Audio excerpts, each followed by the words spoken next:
Welcome back to கில்லிசோன். So இன்றைக்கி நம்ம சேனல் என்ன பார்க்க போகிறோம்னாக்க ஐசிசி சாம்பியன்ஸ் ட்ராஃபி வருகிற பிப்ரவரி மாதம் நடக்க போது. இந்த டோர்னமெண்ட் வந்து பார்த்திங்கன்னா இந்தியா வந்து துபாயில் ப்ளே பண்ண போகிறாங்க. ஸோ அரசியல் பிரச்சனைகள் காரணமாக இந்தியன் டீம் வந்து பார்த்திங்கன்னா பாகிஸ்தான் போகலை.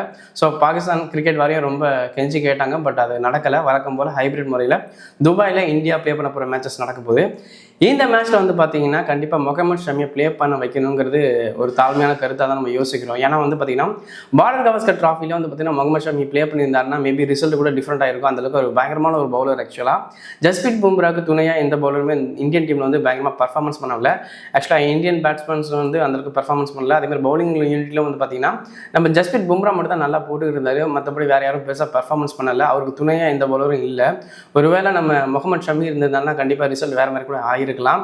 ஸோ இந்த சாம்பியன்ஸ் ட்ராஃபியிலாவது முகமது ஷமியை அவங்க கொண்டு வருவாங்கன்னு சொல்லி ஒரு கேள்வி எழுந்திருக்கிறது. கண்டிப்பாக வந்து பார்த்திங்கன்னா முகமது ஷமி வந்தால் நல்லாயிருக்கும்.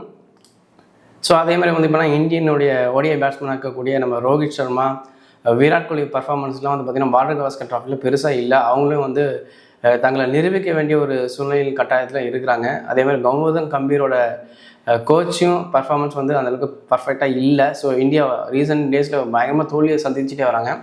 ஸோ இந்த சாம்பியன்ஸ் ட்ராஃபியாவது இந்தியா வின் பண்ணுவாங்கன்னு நீங்கள் நினைக்கிறீங்களா?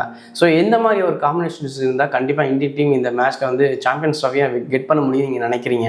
ஸோ உங்களுடைய கருத்துக்களையும் உங்களுடைய விமர்சனங்களையும் மறக்காமல் கமெண்ட் செக்ஷனில் சொல்லிட்டு போங்க. தேங்க்யூ.